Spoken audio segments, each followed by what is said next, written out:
আৰম্ভণি ভিডিঅ'টোত আপোনালোকে দেখা পালে যে গৌৰৱ গগৈয়ে দুৰ্দান্ত ভাষণেৰে কৈছে যে অসমত অশান্তি সৃষ্টি কৰিছে বিজেপি আৰু আৰএছএছে। অসমৰ যি নিষিদ্ধ মাংস পোৱা যায় বা মন্দিৰ আৰু নামঘৰসমূহত যি পোৱা যায় এইসমূহৰ আঁৰত আছে বিজেপি আৰু আৰএছএছ। অসমখন হিন্দু আৰু মুছলমানৰ মাজত সংঘাত সৃষ্টি কৰিব বিচাৰাটোৱে হৈছে বিজেপি চৰকাৰৰ পৰিকল্পনা। এনেদৰে গৌৰৱ গগৈয়ে বিস্ফোৰক মন্তব্য দাঙি ধৰে। তাৰে সম্পূৰ্ণ ভিডিঅ'টো মই আপোনালোকৰ মাজলৈ লৈ আনিছোঁ। যোৱা কিছুদিনৰ ভিতৰত আমাৰ দলৰ জ্যেষ্ঠসকল, দলৰ বিধায়কসকল, দলৰ সাংসদসকল, কংগ্ৰেছৰ প্ৰাক্তন বিধায়কসকল যিদৰে আমাক আশীৰ্বাদ প্ৰদান কৰিছে, সুপৰামৰ্শ দিছে, তাৰ বাবে মই দলৰ জ্যেষ্ঠসকলকো নিজৰ আন্তৰিক শ্ৰদ্ধা নিবেদন কৰিছোঁ। প্ৰথম দিনৰ পৰা আজিলৈকে প্ৰদেশ কংগ্ৰেছৰ প্ৰত্যেক বিষয়াসকলে, জিলা কংগ্ৰেছৰ প্ৰত্যেক বিষয়াসকলে আমাক যথেষ্ট সহায় কৰিছে আৰু বিভিন্ন কাৰ্যসূচী আমি হাতত লৈছোঁ। প্ৰত্যেক ক্ষেত্ৰত প্ৰদেশ কংগ্ৰেছৰ বিষয়াসকল, জিলা কংগ্ৰেছ, ব্লক কংগ্ৰেছ আমাক যথেষ্ট সমৰ্থন জ্ঞাপন কৰিছে। মই তাৰ বাবে সকলোকে নিজৰ আন্তৰিক মৰম, শ্ৰদ্ধা আৰু সন্মান যাচিছোঁ। কিন্তু আমালোকৰ হাতত সময় কম আৰু ৰাইজৰ কংগ্ৰেছ দলৰ ওপৰত আশা যথেষ্ট বেছি। এই কম সময়ৰ ভিতৰত আমি ৰাইজৰ আশা কেনেদৰে পূৰণ কৰিব পাৰোঁ, এতিয়া অহা সময়ত আমালোকৰ দলৰ প্ৰত্যেক কৰ্মী নিষ্ঠা আৰু কষ্টৰ ওপৰত নিৰ্ভৰ। ৰাইজ আমাক আশীৰ্বাদ দিবলৈ প্ৰস্তুত হৈছে, কিন্তু ৰাইজে মাত্ৰ চাই আছে যে কংগ্ৰেছ দলে কিমান নিষ্ঠাৰে আৰু কষ্ট কৰিব পাৰে। আৰু সেইকাৰণে মই সকলোকে অনুৰোধ কৰিছোঁ যে অহা নিৰ্বাচন জটিল নিৰ্বাচন। মই প্ৰত্যেক নিৰ্বাচন জটিল নিৰ্বাচন হিচাপে ধৰোঁ। কিবা নিৰ্বাচন সহজ বা কিবা নিৰ্বাচনত আমি জিকিবই নোৱাৰোঁ এনেকুৱা মোৰ চিন্তাধাৰা নহয়, কিন্তু হয় জটিল হ'ব, পৰিশ্ৰম কৰিব লাগিব, ত্যাগ কৰিব লাগিব, বলিদান দিব লাগিব। আৰু যদি আমি ভালদৰে কাম কৰোঁ, একত্ৰিত হৈ কাম কৰোঁ, নিজৰ ব্যক্তিগত স্বাৰ্থ বাদ দি দলৰ কাৰণে চিন্তা কৰোঁ, নিশ্চয় অসমৰ ৰাইজৰ আশীৰ্বাদ আমাৰ লগত থাকিব। ভৱিষ্যত কংগ্ৰেছৰ নেতৃত্বৰ চৰকাৰ হ'ব। সেইকাৰণে এই ক্ষেত্ৰত আমাক প্ৰথমে নিজৰ ব্যক্তিগত স্বাৰ্থ আঁতৰত ৰাখিব লাগিব। হয়, কংগ্ৰেছ দল এটা ডাঙৰ পৰিয়াল আৰু যিদৰে পৰিয়ালৰ ভিতৰত কেতিয়াবা ককায়েকৰ ভায়েকৰ মাজত সংঘাত সৃষ্টি হয়, আমাৰো কংগ্ৰেছৰ এই বৃহত্তৰ পৰিয়ালৰ ভিতৰত দুই তিনিজন ব্যক্তিৰ মাজত অলপ ভুল বুজাবুজি থাকিব পাৰে। কিন্তু যেতিয়া ঘৰৰ পৰিয়ালৰ প্ৰত্যেক সদস্য একত্ৰিত হৈ যায়, এতিয়া অসমৰ ৰাইজ বিপদত আছে আৰু অসমৰ ৰাইজৰ স্বাৰ্থত আমি নিজৰ ব্যক্তিগত সংঘাত পাহৰি আমি সকলোৱে একত্ৰিত হ'ব লাগিব।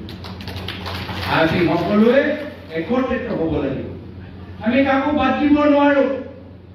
আমি বয়োজ্যেষ্ঠসকলক এৰি থৈ যাব নোৱাৰোঁ, মহিলাসকলক আমি এৰি থৈ যাব নোৱাৰোঁ, যুৱকসকলক এৰি থৈ যাব নোৱাৰোঁ। আমাৰ অসম এটা মিনি ইণ্ডিয়া, এটা মিনি ভাৰত। ইয়াৰ বিভিন্ন ধৰ্ম, জনগোষ্ঠী, জনজাতি, ভাষাৰ মানুহ আজি বসবাস কৰে আৰু কংগ্ৰেছ দল সকলোৰ দল। এই কংগ্ৰেছ দল হিন্দু মানুহৰ দল, এই কংগ্ৰেছ দল বঙালী মানুহৰ দল, এই কংগ্ৰেছ দল সংখ্যালঘু মানুহৰ দল, এই কংগ্ৰেছ দল অনুসূচিত জাতিৰ মানুহৰ দল, এই কংগ্ৰেছ দল কোচ ৰাজবংশীৰ দল, এই কংগ্ৰেছ দল বড়ো ৰাভা মানুহৰ দল। এয়া হ'ল কংগ্ৰেছ, এয়া হ'ল আমাৰ কংগ্ৰেছৰ শক্তি। আৰু সেইকাৰণে কংগ্ৰেছ দল ভাৰতৰ বাবে এটা ডাঙৰ সম্পদ। যেতিয়ালৈকে কংগ্ৰেছ দল জীৱিত থাকিব ভাৰতৰ ভিতৰত অসমৰ ভিতৰত শান্তি সমন্বয় বাতাবৰণ জীয়াই থাকিব। এই কাৰণে যদি অসমত আমাক লাগে শান্তি সমন্বয় আমি সকলোৱে সন্মান সহকাৰে জীয়াই থাকিবলৈ বিচাৰো তেতিয়া আমাক লাগিব কংগ্ৰেছ দল। এই কাৰণে আজি এইখিনি কথা মই সেই কাৰণে কৰিছো যেহেতু ৰাইজে আমাক চাইছে, ৰাইজে বহুত আশা কৰে যে কংগ্ৰেছ দলে কি কৰিব সমাজৰ বিভিন্ন বৰ্গৰ বাবে বিভিন্ন জনজাতি জনগোষ্ঠীৰ বাবে উজনি নামনিৰ বাবে ব্ৰহ্মপুত্ৰ বৰাকৰ বাবে কাৰ্বি আংলঙৰ বাবে কংগ্ৰেছ দল কি কৰিবলৈ বিচাৰে, কি নতুন কাম কৰিব। ৰাইজে গম পায় যে বৰ্তমান চৰকাৰৰ বিফলতা ঢেৰ, বৰ্তমান চৰকাৰৰ কেলেংকাৰী ঢেৰ ৰাইজে গম পাইছে। ৰাইজে জানে যে এইখন চৰকাৰে ৰাজনীতি যদি কৰিছে মাত্ৰ ক্ষমতা ধন আৰু মাটি সম্পত্তিৰ বাবে, মাত্ৰ ক্ষমতা ধন আৰু মাটি সম্পত্তিৰ বাবে বিজেপি দলে ৰাজনীতি কৰিছে। কিন্তু তেওঁলোকৰ ৰাজনীতি আৰু কংগ্ৰেছ দলৰ ৰাজনীতিৰ মাজত যথেষ্ট পাৰ্থক্য আছে। কংগ্ৰেছ দলে ৰাজনীতি ক্ষমতা কাৰণে নহয়, কংগ্ৰেছ দলে ৰাজনীতি অসমৰ ভিতৰত শান্তি উন্নতি প্ৰগতি থাকক আমি তাৰ বাবে আমি ৰাজনীতি কৰোঁ। ক্ষমতা আমাৰ ওচৰত থাকক বা নাথাকক, মানুহে আমাক ভাল পাওক বা বেয়া পাওক, ৰাইজে আমাক ভোট দিয়ক বা নিদিয়ক, কিন্তু আমি নিজৰ আদৰ্শ প্ৰতি অটল। আমি সদায় শান্তি সমন্বয় প্ৰগতি দুখীয়া মনৰ হাত শক্তিশালী কৰিবলৈ আমি মাত মাতি যাম। ইয়াৰ উদাহৰণ আছে বিটিআৰ অঞ্চলত কংগ্ৰেছে চৰকাৰ থকা সময়তো ক্ষমতা বিচৰা নাছিল, নিজৰ দলৰ ক্ষতি হ'ল, কিন্তু বিটিআৰ অঞ্চলৰ বৃহত্তৰ স্বাৰ্থৰ বাবে আমি নিজৰ দলৰ ক্ষতি আমি হ'বলৈ দিলো। এয়া হ'ল কংগ্ৰেছ দলৰ ত্যাগ আৰু বলিদান কৰা আদৰ্শ আৰু উদাহৰণ। আজি ভাৰতৰ স্বাধীনতা সংগ্ৰামত কংগ্ৰেছ দলৰ ইতিহাস আছে যে আমাৰ মানুহবোৰ জেললৈ গ'ল, আমাৰ মানুহবোৰ ফাঁচি হ'ল, আমাৰ মানুহৰ ওপৰত কংগ্ৰেছৰ কৰ্মীৰ ওপৰত ব্ৰিটিছে গুলীয়াই তেওঁলোকে মাৰিলে। ওচৰৰ পথুৰা ঘাটত কেনেদৰে শ্ৰমিকসকলে আন্দোলন কৰিছে সকলোৱে অৱগত। এয়া হৈছে ভাৰতীয় নাগৰিকৰ শক্তি, এয়া হৈছে অসমীয়া জনসাধাৰণৰ পৰম্পৰা, এয়া হৈছে কংগ্ৰেছ দলৰ নিজৰ দেশৰ প্ৰতি মৰম আৰু শ্ৰদ্ধা। কিন্তু তাৰ বিপৰীত আৰএছএছে কি কৰিলে? আৰএছএছে ভাৰতৰ স্বাধীনতা সংগ্ৰামত কেতিয়াও তেওঁলোকে ভাগ নলয়, মাত্ৰ নিজৰ ব্যক্তিগত স্বাৰ্থৰ বাবে এই সময়ত তেওঁলোকে ব্ৰিটিছৰ লগত তেওঁলোকে বিলাজলি তেওঁলোকে কামখিনি কৰি আছে। আৰু আজিও আমি একেই কথা আমি দেখা পাইছো, মাত্ৰ ক্ষমতা লাগে আৰু ক্ষমতাৰ বাবে যিকোনো থৰলৈ যাব পাৰে। আজি মণিপুৰত আমি দেখা পাইছো যে মণিপুৰত বিজেপি আৰএছএছৰ ৰাজনীতিৰ বাবে আজি মণিপুৰৰ ভিতৰত দুভাগ হৈ গৈছে, দুভাগ হৈ গৈছে। ভাই আৰু ককায়েকৰ মাজত সংঘাত সৃষ্টি হৈছে। আৰু সেইকাৰণে এতিয়া অসম প্ৰদেশ কংগ্ৰেছ দলৰ ওপৰত গধুৰ দায়িত্ব যে আমি অসমখনত দ্বিতীয় মণিপুৰ আমি হ'বলৈ নিদিওঁ, আমি দ্বিতীয় মণিপুৰ হ'বলৈ নিদিওঁ। আমাৰ মাজত যি ভাতৃত্বৰ ভাৱ, যি সম্প্ৰীতিৰ ভাৱ, যি সমন্বয় ভাৱ, আমি কোনো বাহিৰা শক্তি আমি আমাৰ নিজৰ এই সম্পৰ্কটো আমি ভাঙিবলৈ চুৰমাৰ হ'বলৈ আমি নিদিওঁ। কিন্তু তেওঁলোকৰ চেষ্টা থাকিব, বিজেপি আৰু আৰএছএছৰ চেষ্টা থাকিবই যে কেনেদৰে অসমৰ মানুহৰ মাজত সংঘাত সৃষ্টি কৰা যায়। আৰু এই ক্ষেত্ৰত অসমৰ জনসাধাৰণক সতৰ্ক হ'ব লাগিব, সজাগ হ'ব লাগিব। RSSৰ মানুহ অসমৰ মাজত ঘূৰি আছে। RSSৰ কাডাৰ বিভিন্ন ৰাজ্যৰ পৰা বাহিৰৰ মানুহবোৰ এতিয়া লাহে লাহে অসমত তেওঁলোকে শিবিৰ পাতিছে আৰু শিবিৰ পাতি তেওঁলোকৰ উদ্দেশ্য এটাহে যে কেনেদৰে অসমৰ সমাজৰ মাজত তেওঁলোকে কাজিয়া লগাব পাৰে, সংঘাত সৃষ্টি কৰিব পাৰে। আৰু এই ক্ষেত্ৰত আমি অসম আৰক্ষীক আমি অনুৰোধ জনাইছো, আমি অসম আৰক্ষীক বিনম্ৰভাৱে অনুৰোধ জনাইছো যে বিভিন্ন ৰাজ্যৰ পৰা যে RSSৰ কাডাৰবোৰ অসমৰ চুকে কোণে বিভিন্ন গাঁৱৰ ভিতৰত সোমাইছে তেওঁলোকৰ ওপৰত চকু দিয়ক আৰু তেওঁলোকৰ তালিকা বনাওক। আমি দেখিছো বিভিন্ন ৰাজ্যত, মধ্য প্ৰদেশত আমি দেখা পাইছো যে মন্দিৰৰ বাহিৰত, ধৰ্মীয় অনুষ্ঠানৰ বাহিৰত কোনোবা যুষ্টিকাৰী তাত মাংস পেলাই থৈ গৈছে, পুলিচে তদন্ত কৰে, মানুহ ধৰে, মানুহ ওলাই বিজেপিৰ হয়, মানুহ গম পাওঁ RSSৰ মানুহ। এয়া হৈছে তেওঁলোকৰ ৰাজনীতি। ক্ষমতাৰ কাৰণে নিজৰ মন্দিৰৰ আগতে তেওঁলোকৰ প্ৰদূষিত এটা বাতাবৰণ সৃষ্টি কৰিব পাৰে। ক্ষমতাৰ কাৰণে সংঘাত সৃষ্টি কৰিবলৈ হ'লে, বিভাজন সৃষ্টি কৰিবলৈ হ'লে তেওঁলোকে যিকোনো পৰ্যায়লৈ যাব পাৰে। আৰু সেইকাৰণে অসম আৰক্ষীৰ দায়িত্ব, যদি অসমখনক ভাল পায়, অসমখনৰ ভিতৰত শান্তি বজাই ৰাখিবলৈ বিচাৰে, সংবিধানৰ মৰ্মে যদি আপোনালোকে কামখিনি কৰিবলৈ বিচাৰে, বাহিৰৰ পৰা যে RSS বাদজাম দলৰ মানুহবোৰ সোমাইছে তেওঁলোকৰ ওপৰত চকু দিয়ক, তেওঁলোকৰ ওপৰত চকু দিয়ক।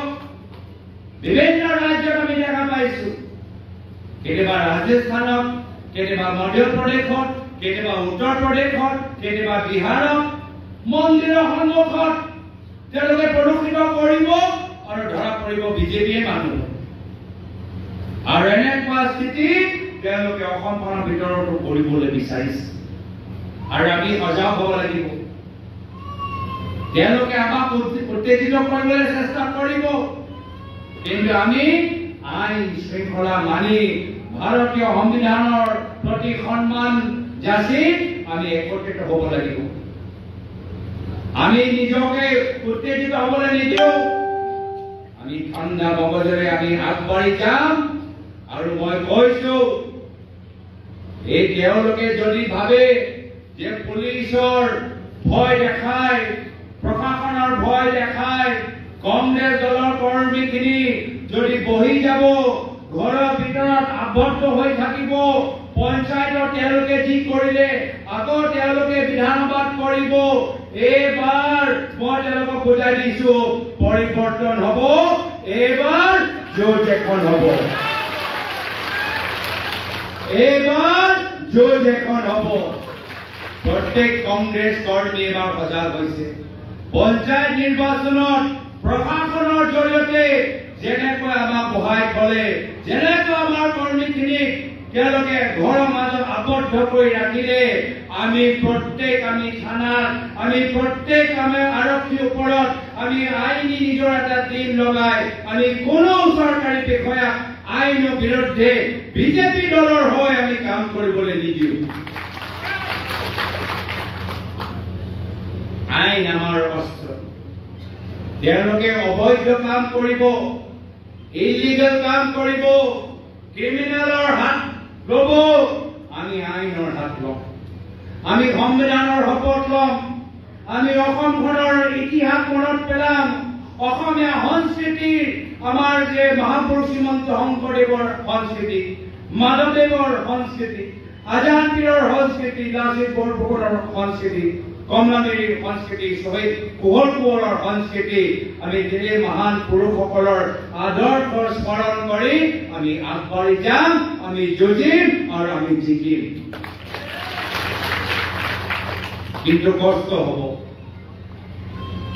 ত্যাগ কৰিব লাগিব, প্ৰত্যাহ্বান থাকিব, পুলিচৰ ভয় থাকিব, বিজনেছৰ ভয় থাকিব, প্ৰশাসনে ৰাতি ৰাতি ফোন কৰিব, কিন্তু আপোনালোকে নিজে চাওক, আপোনালোকৰ সন্মুখত দুটা বিকল্প।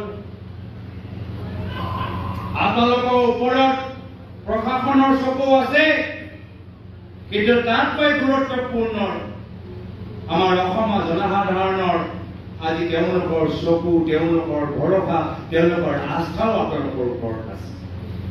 আৰু সেইকাৰণে কংগ্ৰেছ কৰ্মী আমি কেতিয়াও অসমৰ জনসাধাৰণৰ লগত আমি বিশ্বাসঘাতকতা কৰিব নোৱাৰো। আমি যে যাম, কিন্তু জনসাধাৰণৰ ৰাস্তাৰ লগত আমি বিশ্বাসঘাতকতা নকৰো। আমি জনসাধাৰণৰ হৈ আমি মাত মাতিব লাগিব। নতুন চিন্তাৰে, নতুন পদ্ধতিৰে সমাজৰ প্ৰত্যেক বৰ্গৰ লগত আলোচনা কৰি তেওঁলোকৰ আশা কি, তেওঁলোকৰ আকাংক্ষা কি, তেওঁলোকৰ সুপৰামৰ্শ কি, আমি সব জানিবলৈ আমি চেষ্টা কৰিম। কংগ্ৰেছে অকলে নোৱাৰিব। যেতিয়ালৈকে অসমৰ ৰাইজ ওলাই আহি আমাক যেতিয়ালৈকে সহায় নকৰে, সমৰ্থন নিদিয়ে, সুপৰামৰ্শ নিদিয়ে, কংগ্ৰেছে অকলে কৰিব নোৱাৰিব। আৰু সেইকাৰণে আমাৰ ওপৰত নিৰ্ভৰ যে আমি ৰাইজৰ ওচৰত কিমান যাম। সমাজৰ প্ৰত্যেক বৰ্গৰ লগত আমি কেনেদৰে আলোচনা কৰোঁ। প্ৰত্যেক দিন আমি নিজৰ নিজৰ জিলাত আমি কোনকেইটা অঞ্চলত ভ্ৰমণ কৰোঁ, তাৰ ওপৰতে ৰাইজে চকু দি আছে। ৰাইজে মন দিয়া নাই যে প্ৰদেশ কংগ্ৰেছৰ কোন পদবীত কোন বহি আছে। ৰাইজে মন দিয়া নাই যে জিলা কংগ্ৰেছৰ কোন পদবীত কোন বহি আছে। এইখিনি কথা আমালোকৰ বাবে গুৰুত্বপূৰ্ণ হ'ব পাৰে, কিন্তু ৰাইজৰ বাবে গুৰুত্বপূৰ্ণ নহয়। ৰাইজৰ বাবে গুৰুত্বপূৰ্ণ নহয়। ৰাইজে চাব আজি ইয়াত আমাৰ মথাউৰি ভাঙিছে, ক'ৰবাত ডিমিলিয়া কিবা আছে নেকি? আছে? মথাউৰি অৱস্থা কেনেকুৱা? মথাউৰিয়ে নাই। এইখিনিয়ে ৰাইজে চাব যে ডিমিলিয়া মথাউৰিত 18 কোটি টকা, আজি তাৰ কামবোৰ ক'ত গ'ল, এই কোটি কোটি টকা কোনে খালে, এইখিনি প্ৰশ্ন যদি কংগ্ৰেছে উত্থাপন কৰে, তেতিয়াহে ৰাইজে আমাক ভোট দিব। ইয়াত নেশ্যনেল হাইৱেও কিছু কাম হোৱা কথা আছে। হোৱা আছে নেকি? নেশ্যনেল হাইৱে বাইপাছৰ কিবা কামটো কেনে লাহে লাহে চলি আছে নে ভালদৰে চলি আছে? ৰাইজে এইটো কথা জানিবলৈ বিচাৰে যে নেশ্যনেল হাইৱে, মোৰ ওচৰতো কিছু তথ্য আছে। বাপৰে বাপ, 535 কোটি টকাৰ প্ৰজেক্ট, আৰু জুন মাহত শেষ হোৱা টাৰ্গেট আছিল। জুন মাহত শেষ হ'বনে? অলপ জোৰকে ভোক লাগিছে নেকি? তো এই 535 কোটি টকা কোনে খাইছে?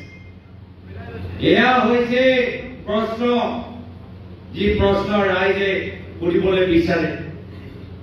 আজি সৰু সৰু কন্ট্ৰাক্টৰসকলে সুধিছে যে আমিনো কি অপৰাধ কৰিলো, আমি কন্ট্ৰাক্টৰ লাইনত সোমালো, কিন্তু জাতিৰ মাটি ভেটি খোৱা বিজেপি চৰকাৰ, আজি হিমন্ত বিশ্ব শৰ্মা ডাঙৰীয়া চৰকাৰৰ দিনত মাত্ৰ 4জন ডাঙৰ ঠিকাদাৰক চিনি পায়, আৰু দৰং অঞ্চলৰ সৰু সৰু ঠিকাদাৰক আজি তেওঁলোকে লাট মাৰি পাহৰি গৈছে। এয়া হৈছে বৰ্তমানৰ স্থিতি। এটা পিছত এটা হস্পিটেল তেওঁলোকে বনাই আছে, বিল্ডিং বনাই আছে, কিন্তু যেতিয়া আমাৰ দুখীয়া মানুহবোৰ তাত যায়, আয়ুষ্মান কাৰ্ড লৈ যায়, তেতিয়া তেওঁলোকক কয় যে খুৰা বিল্ডিং আছে, ডক্টৰ নাই। ডক্টৰ আছে, ইকুইপমেন্ট নাই। ইকুইপমেন্ট আছে, দৰৱ নাই। এয়া হৈছে বৰ্তমানৰ চিকিৎসাৰ অৱস্থা। এয়া হৈছে বৰ্তমানৰ চিকিৎসা অৱস্থা। যুৱকসকলে শিক্ষা বিচাৰে, নিজৰ স্কুলৰ কলেজৰ লাইব্ৰেৰীত কিতাপ বিচাৰে,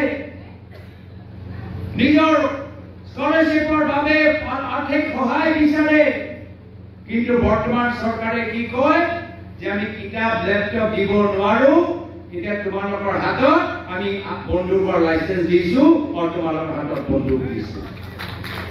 এয়া হৈছে তেওঁলোকৰ চিন্তা।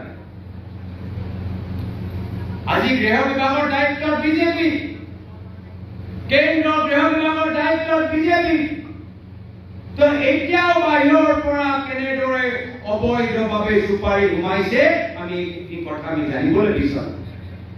বৰ্ডাৰতো তোমালোকেহে আছা, কেন্দ্ৰ চৰকাৰৰ ফৰ্চ আছে, ৰাজ্যত তোমালোকৰ ফৰ্চ আছে। তেতিয়া বাহিৰৰ বাৰ্মা চুপাৰী কেনেকৈ অবৈধভাৱে সোমাইছে আমি এইখিনি কথা জানিবলৈ বিচাৰো। বৰ্ডাৰত তোমালোকে ফৰ্চ, তোমালোকে পহৰা দিছা, তেতিয়াহ'লে ম্যানমাৰৰ পৰা কেনেদৰে ড্ৰাগছ আজি অসমৰ ভিতৰত সোমাইছে আমি জানিবলৈ বিচাৰো। তোমালোকে চৰকাৰ প্ৰত্যেক দিন 6 লাখ টকাৰ পৰা 1.5 লাখ টকা যে লোৱা গৈছে, এই প্ৰত্যেক টকাৰ পৰা 1.5 লাখ টকা কোন মন্ত্ৰী ঘৰত গৈছে আমি এইখিনি কথা আমি জানিবলৈ বিচাৰো। আমি এইখিনি কথা আমি জানিবলৈ বিচাৰো। এই সিন্ডিকেটৰ ৰাজৰ পৰা কংগ্ৰেছলৈ ভৱিষ্যত পৰিত্ৰাণ দিব লাগিব। চুপাৰী, হিল, বালি, মাফিয়া এইখিনি হৈছে বৰ্তমান অসমৰ গাঁৱৰ অৱস্থা, যাৰ ফলত অসমৰ জনসাধাৰণ যুৱক প্ৰজন্ম হতাশ হৈ আজি ড্ৰাগছ খাবলৈ আৰম্ভ কৰিছে, চুপাৰী খাবলৈ আৰম্ভ কৰিছে। এয়া হৈছে তেওঁলোকৰ বৰ্তমানৰ স্থিতি। হিমন্ত বিশ্ব শৰ্মা ডাঙৰীয়া চৰকাৰৰ দিনত আজি গাঁৱৰ ভিতৰত তেওঁলোকে স্কুল কলেজ খোলা নাই, আজি গাঁৱৰ ভিতৰত মদৰ দোকান খুলিবলৈ আৰম্ভ কৰিছে। আমি ৰাইজক বুজাব লাগিব কিমান বাৰ আমাৰ জনসাধাৰণক পৰিত্ৰাণ কৰিছে। হিন্দু মুছলিমৰ কাজিয়া লগাই থাকিব আৰু ভাবিব যে এই সাম্প্ৰদায়িক বাতাবৰণ সৃষ্টি কৰিলে কোচ ৰাজবংশী মানুহবোৰ পাহৰি যাব যে তেওঁলোকৰ জনজাতিৰ দাবী আছে, যি দাবী বিজেপি চৰকাৰে কৈছিল যে 6 মাহত কৰিব। ক'ত গ'ল এই দাবী? কোচ ৰাজবংশী জনজাতিৰ দাবী আজি মুখ্যমন্ত্ৰী কিয় নিমাত হৈ আছে? আমি এইখিনি কথা পাতিব লাগিব। তোমালোকে বিভিন্ন ৰাজ্যত, তোমালোকে বিভিন্ন জনগোষ্ঠীক, বিভিন্ন সমাজৰ বৰ্গক জনজাতি ষ্টেটাছ দিবা, কিন্তু আমাৰ অসমৰ কোচ ৰাজবংশীসকলক এছচি ষ্টেটাছ দিব পৰা নাই। এয়া হৈছে তেওঁলোকৰ ৰাজনীতি। সমস্যা সমাধান কৰি ৰাখিবলৈ নিবিচাৰে, সমস্যাটো বৰ্তমান তেওঁলোকে চলাই থাকিবলৈ বিচাৰে, সমস্যাবোৰ জীয়াই ৰাখিবলৈ বিচাৰে। বসুন্ধৰা নামত দুখীয়া মানুহক কৈছে যে আমি মাটি পট্টা পাব। এটা কোনোবা 1 কঠা মাটি পাইছে, কোনোবা 1 কঠা 20 লাখ মাটি পাইছে। আৰু বিজেপি চৰকাৰৰ মন্ত্ৰী বিধায়ক নিজৰ পৰিয়ালৰ নামত হাজাৰ হাজাৰ বিঘাৰ মাটিৰ আজি তেওঁলোকে মালিক হৈ গৈছে। জনগোষ্ঠী জনজাতিৰ কথা কব, এছটি মানুহৰ কথা কব। এতিয়া এছটি অঞ্চলত এটা আমাৰ এছটি মানুহবোৰে মাটি পট্টা পোৱা নাই, কিন্তু আদানীক এতিয়া হাজাৰ হাজাৰ বিঘা মাটি মুখ্যমন্ত্ৰী হিমন্ত বিশ্ব শৰ্মা ডাঙৰীয়া বিক্ৰী কৰি পেলাই থৈছে। য'তে যাওক আদানী, কাৰ্বি আংলং আদানী, গোৱালপাৰা আদানী, গুৱাহাটী গ'লে আদানী। অলপ দিন আগতে মুখ্যমন্ত্ৰীয়ে এডভান্টেজ আসাম পাতিছিল, এতিয়া আমি গম পাইছো সেয়া এডভান্টেজ আসাম নহয়, সেয়া এডভান্টেজ আদানী তেওঁলোকে পাতিছিল। জনজাতিৰ মানুহবোৰ, বিভিন্ন এছটি মানুহবোৰ আজি ধৰ্ণা আৰু প্ৰতিবাদ কৰিবলৈ বিচাৰিছে আৰু তেখেতৰ লগত কংগ্ৰেছলৈ যোগ দিব লাগিব। সেইকাৰণে আমালোকৰ ওপৰত বহুত আমাক কষ্ট কৰিবলগীয়া আছে আৰু মই কষ্ট কৰা মানুহখিনিকে ভাল পাওঁ। যদি কোনোবাই ভাবে যে মোৰ ওচৰত আহি মোক গামোচা পিন্ধাই মোৰ লগত সেলফি তুলিলে তেওঁলোকে কংগ্ৰেছত আগবাঢ়ি যাব, ইয়াতকে আৰু ডাঙৰ ভুল হ'ব নোৱাৰে। ইয়াতকে আৰু ডাঙৰ ভুল হ'ব নোৱাৰে। যিসকলে দিছপুৰত কম আৰু মংগলদৈত বেছি থাকে, মই তেওঁলোককে বেছি গুৰুত্ব দিম। যিসকলে মোৰ ওচৰত কম আৰু চিপাদাৰত গৈ মানুহৰ কান্ধত কান্ধ মিলাই বেছি সময় দিয়ে, মই তেওঁলোকক বেছি সন্মান কৰিম। যিসকলে মোক গুৱাহাটীত খোৱাতকৈ আমাৰ দলগাঁও দুখীয়া মানুহৰ ঘৰত গৈ তেখেতৰ খোৱা বোৱা চম্ভালে মই তেওঁলোকক বেছি মৰম কৰিম। এই ক্ষেত্ৰত মই জনাবলৈ বিচাৰো যে বহুত তথ্য যোগাৰ কৰা অলপ বুদ্ধি মোৰ ওচৰতো আছে, মই বিভিন্ন ৰাজ্যত গৈ তেওঁলোকৰ বিধায়ক কোন হ'ব তেওঁলোকৰ টিকেট মই বিতৰণ কৰিছো। বিভিন্ন সময়ত বিভিন্ন ৰাজ্যত AICC মই তত্ত্বাৱধায়ক হিচাপে মই কাম কৰিছো। নিষ্ঠা আৰু সততা কেনেদৰে চিনাক্ত কৰিব লাগে মই ভালদৰে জানো। মই নিজৰ প্ৰয়াত বৃত্তি তৰুণকে দিব পাৰিম।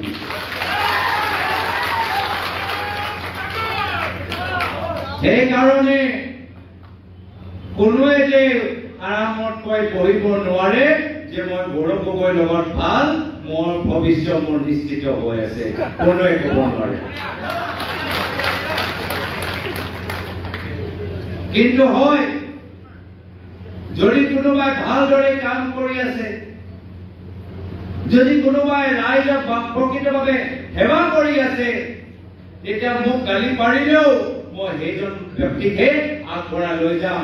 মোক নিজৰ প্ৰশংসা নালাগে, মোক দলটোৰ শক্তিশালী হোৱাটো মই বিচাৰো। সেইকাৰণে আজি সভাত মই ভাল পাইছো যে আমাৰ পঞ্চায়তৰ প্ৰতিনিধিসকল, জিকা প্ৰতিনিধিসকলক, হাৰা প্ৰতিনিধিসকলক সকলোকে একেলগে মই পাইছো। জিকাসকলক অনুৰোধ জনাইছো যে আগন্তুক দিনত নিষ্ঠাৰে ৰাইজক সেৱা কৰি যাব। পৰাজিতসকলক ক'বলৈ বিচাৰিছো যে আপোনালোকে যথেষ্ট ভোট পাইছে, প্ৰত্যেক ভোটটো মূল্যৱান। এটা এটা ভোট আপোনালোকে ধৰি ৰাখিব লাগিব।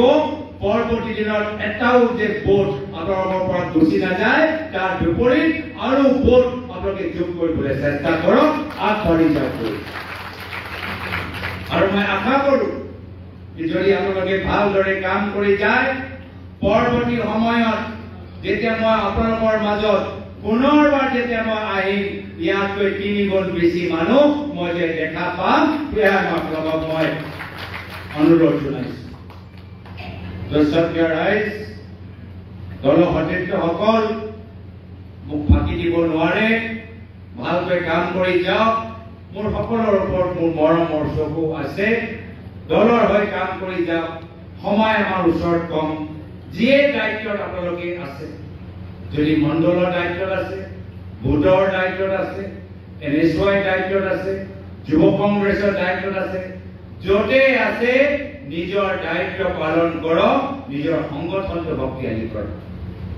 যুৱ কংগ্ৰেছক মোক কৈ লাভ নাই যে মহিলা কংগ্ৰেছে কেনেদৰে কাম কৰিব লাগে। মহিলা কংগ্ৰেছে মোক কৈ লাভ নাই যে NSY কেনেকৈ কাম কৰিব লাগে। ব্লকে মোক কৈ লাভ নাই যে জিলা কংগ্ৰেছে কেনেকৈ কাম কৰিব লাগে, বা জিলা কংগ্ৰেছে মোক কৈ লাভ নাই যে মণ্ডলক কেনেকৈ কাম কৰিব লাগে। আপোনালোকে য'তে আছে তাতে থাকি নিজৰ দলটোক, নিজৰ সংগঠনটো আৰু মজবুত কৰক। যুৱ কংগ্ৰেছে মজবুত কৰকচোন, NSY মজবুত কৰকচোন, মণ্ডলক মজবুত কৰকচোন, ব্লকে ব্লকক মজবুত কৰকচোন, জিলাক আৰু তাকতবৰ কৰক। এয়া হৈছে মোৰ বিনম্ৰ অনুৰোধ।